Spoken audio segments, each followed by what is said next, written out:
Development like this will complement Tuaran's existing attraction, encourage more visitor arrivals, and benefit surrounding businesses, local entrepreneurs.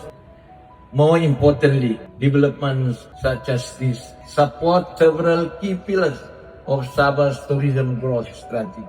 That is, to strengthening premium and sustainable accommodation options, creating meaningful employment and skills development for locals, empowering community-based enterprises through their supply chain, and promoting tourism that respects and preserves our environment. I am particularly pleased that the Hilton Garden Inn Kota Kinabalu contributes directly to local economic development through job creation and employment opportunities. Even more encouraging is that the majority of employees are from the Tuaran district itself. This is a very positive development as it reflects our shared aspiration to ensure that local communities benefit directly from investment made in their own area.